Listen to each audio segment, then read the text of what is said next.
ऐसे दो प्लेयर्स आपको मिल गए हैं कि जिनमें पोटेंशियल नज़र आ रहा है। हमारे बॉलर्स की पिछले 3 से 4 साल से रेगुलर पिटाई हो रही है। शादाब को छोड़ के और भी कोई खेलना चाहता है तो आए खेले, लेकिन मेरिट पे। अपने ही यंगस्टर्स के पीछे कैंपेन्स चलाते हैं, उनको गिराने की कोशिश करते हैं। मेरे किसी घर वाले ने ये बोला है कि आप लोगों ने मेरे भाई को सिलेक्ट ना करके बहुत गलत किया है, और फिर मैं थोड़ी देर बाद खेलने भी जाऊंगा उनके साथ। तो सोचिए कि मेरा और उनका चलना कैसा होगा। और पाकिस्तान T20 सीरीज़ हारा है, ये कोई सरप्राइजिंग नहीं है। जो चीज़ देखने वाली थी वो ये थी कि पाकिस्तान कौन से प्लेयर्स लेके गया है साथ। पाकिस्तान को जो तब्दीलियां करनी थी, पाकिस्तान ने वो तब्दीलियां खुल के की नहीं है। पाकिस्तान की जो मैनेजमेंट और सिलेक्टर्स हैं, कहीं ना कहीं वो अपने अपने फेवरेट प्लेयर्स जो हैं या सीनियर प्लेयर्स जो हैं जिन्होंने कुछ नहीं किया पाकिस्तान के लिए, उनको एडजस्ट किए हुए हैं। जिस तरह कुछ प्लेयरों को T20 से निकाल दिया, कुछ को वनडे से निकाल दिया, तो ये कुछ मज़ा नहीं आता है। और उसके बावजूद भी जो हमारे सीनियर प्लेयर्स हैं, दुनिया के सीनियर प्लेयर्स होते हैं, आप देखें कि वो जिम्मेदारी लेते हैं और उनके पीछे यंगस्टर्स को थोड़ा सा टाइम और कुशन मिल जाता है, वो अपनी गेम में निखार पैदा करते हैं। लेकिन हमारे सीनियर प्लेयर्स और यंगस्टर्स में कोई फ़र्क नज़र नहीं आ रहा है।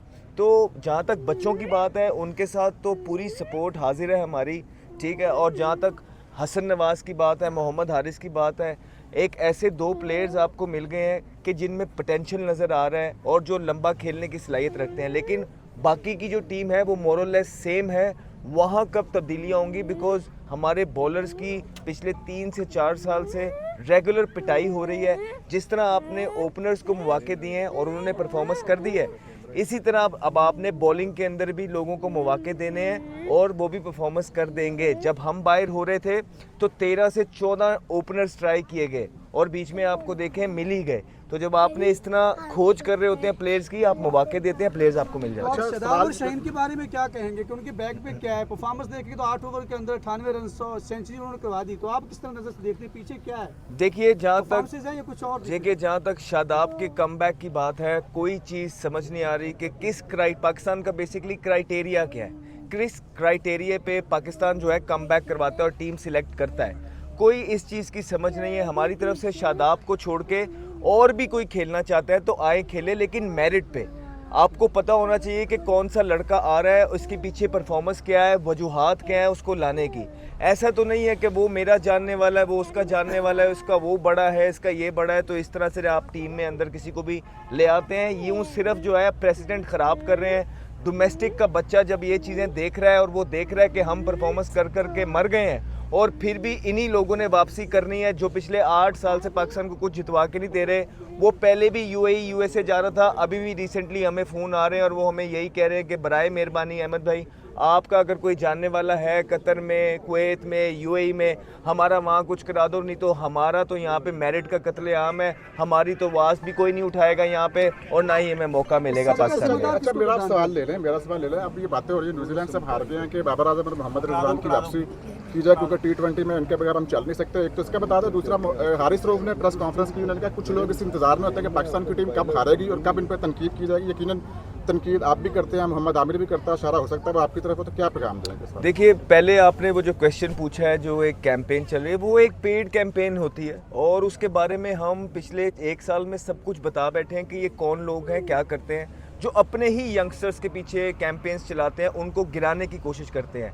मेरे ख्याल से इससे बोगस हरकत या इससे निचले लेवल की हरकत मैंने आज तक इस कल्चर के अंदर नहीं देखी थी, जहां अपने ही अपनों को गिराने की कोशिश कर रहे हैं। दुनिया के अंदर जहां ये निज़ाम है कि बच्चों को सर आँखों पे बिठाया जाता है, खुद लेके आया जाता है, यहाँ पे हमारे बड़े जो हैं किसी तरीके से उनको फेल करने की कोशिश में हैं। और ये चीज़ें, जो मज़े की बात है वो ये है कि हमारी टीम के अंदर लोग भी जानते हैं, जो डिसीजन मेकर्स हैं, उन्हें पता है कि ये सारी चीज़ें कौन कर रहे हैं, फिर भी उनको मौके दिए जाते हैं, टीम के अंदर लाया जाता है। ये सरप्राइजिंग है। उससे बड़ी एक सरप्राइजिंग की चीज़ ये है, अब ये देखिए, कुछ प्लेयर, मेरी आदत नहीं है कि मैं फैमिलीज़ पे बिल्कुल भी बात करता हूँ, बिल्कुल नहीं, लेकिन जहाँ पाकिस्तान की आ जाए एक छोटी सी चीज़, अभी आपने देखा होगा कि किसी घर वालों से होता है, हमारे भाइयों ने भी बात की है, हमारे बड़ों ने भी बात की है कि लोग खुश नहीं थे सिलेक्शन से, कि आपने ये गलत किया है, ये सिलेक्शन गलत नहीं है।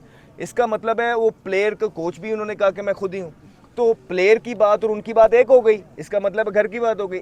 अब वो जब प्लेयर जाएंगे जिन्होंने टीम सिलेक्ट की है और उनके साथ एक टीम के अंदर वो किस तरह कोएग्जिस्ट करेंगे, आप मुझे सिर्फ ये बता दें टीम का एटमॉस्फेयर और माहौल क्या होगा कि जब फॉर एग्जांपल मैं जा रहा हूँ और मैंने मेरे किसी घर वाले ने या किसी मेरे भाई ने ये बोला है कि आप लोगों ने मेरे भाई को सिलेक्ट करके ना करके बहुत गलत किया है, या आप लोगों की सिलेक्शन गलत है और इल्ज़ाम लगाए, और फिर मैं थोड़ी देर बाद खेलने भी जाऊंगा उनके साथ, वहाँ पे जिन्होंने टीम सिलेक्ट किया है वो कोच भी हैं, वो सिलेक्टर भी हैं, वहाँ दूसरे सिलेक्टर भी मौजूद होते हैं, कप्तान भी मौजूद है, तो सोचिए कि मेरा और उनका चलना कैसा होगा। और टीम, ये टीम गेम है 11 की, 11 उतरते हैं, ये इंडिविजुअल नहीं है। यहाँ पे हमारे पास कोई इस तरह के इंडिविजुअल प्लेयर्स मौजूद नहीं है कि हम कहें जिस तरह पहले मौजूद होते थे कि कोई बात नहीं इनकी ये इनडिसिप्लिन है, उसकी भी खैर है, क्योंकि जिस दिन ये चलेगा अकेला मैच जितवा देगा। हमारी टीम के अंदर कोई मौजूद नहीं है, हमारी टीम एक ही तरीके से जीत सकती है टीम बन के। तो क्या इन बयानात के बाद जब जिन्होंने टीम सिलेक्ट की है उनके साथ वो लोग जाके मिलेंगे, वहाँ को एग्जिस्ट कर सकेंगे? क्या टीम का माहौल ठीक होगा? क्या वहाँ लड़ाइयाँ नहीं होंगी? ये मैं जवाब नहीं, मैं आप लोगों से पूछता हूँ कि आप मुझे बता दें कि किस तरह का माहौल बन जाएगा वहाँ के अंदर, बस ये देखने वाली बात है। के वाले से बता दें कि उन्होंने प्रेस कॉन्फ्रेंस में कहा था कुछ लोग हारिस रऊफ अच्छी बॉलिंग कर रहे हैं, अभी पिछले 2-3 मैचेस में उन्होंने अच्छी बॉलिंग की है। थोड़ा सा लड़का भी बहुत ज़बरदस्त है, अभी मैं यूएसए गया था, मेरे साथ 15-20 दिन उन्होंने गुजारे हैं। थोड़ा सा मुझे लगता है कि उनको देख के बोलना चाहिए कि वो क्या बोल रहे हैं, अपनी परफॉर्मेंसेस देख लें। आपको टीम कहाँ मिली थी, आप टीम को कहाँ छोड़ के जा रहे हैं? टीम 10वें नंबर की टीम है, और अगर भी अभी भी आपको लगता है कि आप पे नजायज़ बोला जा रहा है, तो मेरे ख्याल से नॉर्मल अवाम के इधर तासुरात यहाँ पे देख लें आके। जो 24 करोड़ अवाम है, बीच में से 95% आपको क्या डिमांड कर रही है और आपके बारे में क्या कहती है, तो आपको पता लग जाएगा। जी बिल्कुल, अगर आपको बुरा लगता है किसी को भी ये चीज़ के किसी को क्रिटिसाइज़ किया जा रहा है, तो आप जितवा के दें। आपको जहाँ टीम मिली थी पहले दूसरे नंबर पे और आप 8 लोग थे, आप दोबारा से इसको वहाँ लेके जाएं, हम आपको प्रेस करेंगे, पूरा पाकिस्तान आपको प्रेस करेगा। आप पहले अपनी परफॉर्मेंसेस देखें कि आईपीएल के 10-10 प्लेयर्स एक टीम के अंदर नहीं होते, 9-9 प्लेयर, वो भी आके 2-2 की सीरीज़ आपके लेवल करके जाती रही है। 2 टूर्नामेंट में आपने क्वालिफाई भी नहीं किया, पिछले एक आईसीसी T20 में और चैंपियंस ट्रॉफी में। उससे पहले आप देख लें, आप लोगों को 7 से 8 इवेंट मिल गए, आपके प्लेयर्स को कुछ जितवा के नहीं दिया। टेस्ट सीरीज़ अरसे दराज के बाद ये 2 इंग्लैंड से आप मैचेस जीते हैं और उसके अलावा आपने कुछ जीता नहीं है। ये आपकी परफॉर्मेंसेस हैं। टेस्ट में आप 7वें 8वें की टीम है, T20 में आप 7वें 8वें की है, वनडे में आपके ये हालात हैं, आप क्वालिफाई भी नहीं करते कहीं पे। उसके बावजूद भी इस तरह का गिला करना, मेरे ख्याल से थोड़ा सा होश के नाखून लेने चाहिए वो लोग जो इस तरह की बातें कर रहे हैं। मुझे बता दें कि पाकिस्तान टीम की परफॉर्मेंस, एक दिन रिकॉर्ड्स बनाते हैं प्लेयर्स और दूसरे दिन ऐसी परफॉर्मेंस होती है वो अलग रिकॉर्ड बन जाता है। तो क्या पाकिस्तान टीम में किस चीज़ की कमी है? जो स्पिनर्स हैं उनकी बॉल में स्विंग नहीं है, फास्ट बॉलर्स में पेस नहीं है और टेक्निक नहीं है बैटर्स में। तो क्या इनको जब कंडीशंस इनकी फेवर में मिलेंगी तभी ये परफॉर्म करेंगे, या जब मुश्किल कंडीशंस आएंगी तो ये इसी तरह इनकी परफॉर्मेंस लैग करेंगे? देखिए, हम लोग एज पीसीबी बहुत वीक थे, हमने बहुत सारे प्लेयर्स की बहुत शॉर्ट कमिंग्स को लेट गो किया, लोगों ने सोशल मीडिया पे कैंपेन्स चलाई, पीसीबी को ब्लैकमेल किया। तो जब पाकिस्तान क्रिकेट बोर्ड बैकफुट पे चला जाता है और प्लेयर्स स्ट्रॉन्ग हो जाते हैं, वो फिर अपने प्रोसेस से हट जाते हैं। और 7 से 8 प्लेयर्स थे जिन्होंने हाईजैक की हुई थी टीम को। हमने 1 साल के अंदर जितना हो सकता था एक्सपोज किया है। हमने कॉइन का दूसरा रुख जो है पाकिस्तान की आवाम को दिखाया है। जो सोशल मीडिया पे पेड कैंपेन्स चलती थी, हमने उसको एक्सपोज किया। अब चीज़ें आपके सामने हैं। स्किल लेवल नहीं है, जो आपका जवाब है ना, उतने स्किल पाकिस्तान के प्लेयर्स के पास नहीं थे जितना उन पे यकीन और ट्रस्ट किया गया।